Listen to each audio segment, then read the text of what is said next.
Okay, here's a quick tip for you guys. If you are preparing to go on the 14-hour Tilefish trip on the Ocean Princess, so this could be applied to other long, deep sea fishing. So keep that in mind. One thing is your rod. Unless you're using electric rod, you're going to want something like this on your rod or on the handrail so that you could rest your rod without scratching or breaking the rod that you have. So this is highly recommended. They do sell on Amazon, or you could just go to simple local Target or something, Walmart, and get a pool noodle, bigger kind, and put it on the handrail. This is more for a rod. You could cut it, or cut it in half and use it in multiple rods. This isn't that expensive. Just look for kayak or fishing rod protector or something like that, or foam or something like that. This will be very handy if you're manually cranking that Tilefish from 400 feet depth. So the second one I would recommend is definitely get the gloves, because I was wearing this glove specifically. It's like a winter glove. It's waterproof all the way up here, and then it has a pretty good layer of cushion. So one thing is, if you're holding on to that rod, cranking for a while, you might get blisters or you might get scratches. So that's one thing. And you won't get as tired because less pressure on your hand, directly into your hand, but to this cushion and your glove. And it's also non-slip. So even if it gets wet, it's not going to slip. So it's very handy. And the most important thing about the gloves is that you're going to get cut. Like, I've seen my buddy got cut and multiple people got cut really deep because, again, you're using 50, 60 pound braid and your skin's going to cut like butter. So having this is very handy. If you get snagged or something happens, if your finger gets stuck somehow between the lines, even the monofilament that you're going to use as a leader, that's like a 50, 60 pound. And that's going to cut through your skin if you don't watch out.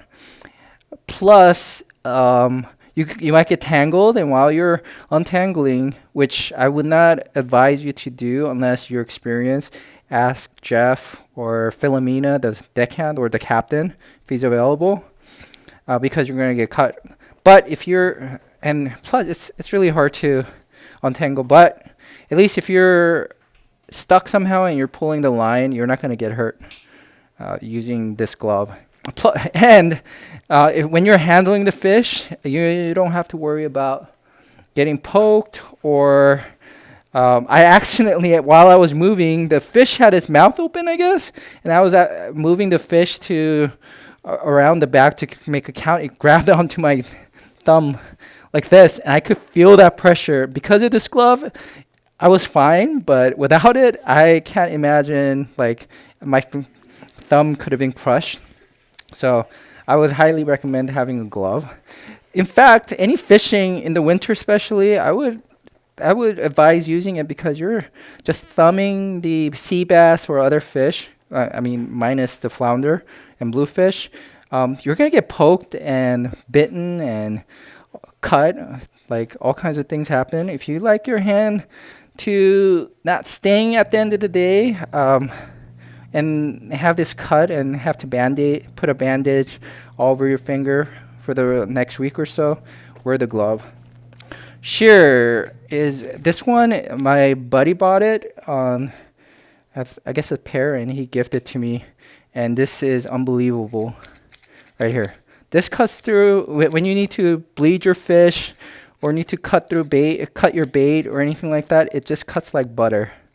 Like some of the scissors I have, even like fishing scissors, they're not as good as this. This spring mechanism and the design itself is unbelievable. So you could search for shear or get a screen capture and then search on the Amazon or Google, and you'll find these for, I don't know, like on sale, like 15, 20 bucks or something like that.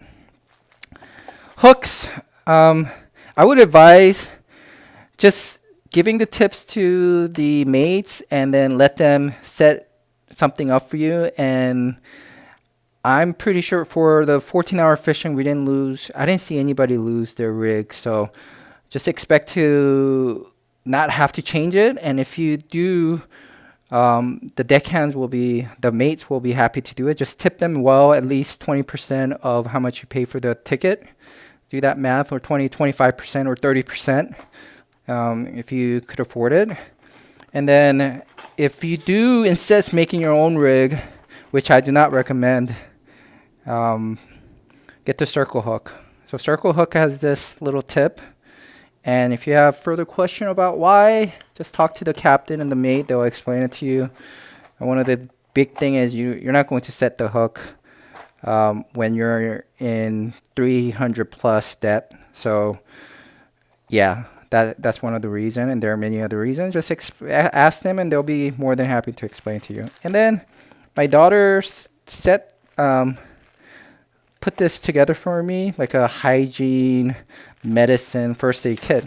So the deckhands, again, they have band-aids and things like that, but things get busy, so if you need immediate attention, just having these hand wipes, like a soap. Actually, Ocean Prince is really good at refreshing the soap dispenser, and they have fresh warm water. Awesome bathroom, so you don't really have to worry about it. But like mitts, what is this? Ibuprofen and wipes. If you didn't get your tetanus shot, definitely get it. If you get poked by a fish, you could get infections. I think I've seen people that had to cut their finger off, amputate their finger because they had infection. So if you didn't get your tetanus shot, you're supposed to get every 10, 12 years or something like that, according to my doctor. Floss. It's a long trip, so just having these helps. So that's about it. If you guys are experienced long day fishing, leave a comment so that we could all share and be well prepared for these 14, 20-hour trips for tilefish. Anyways, hopefully this was helpful. Make sure to like that button and subscribe if you're new to my channel.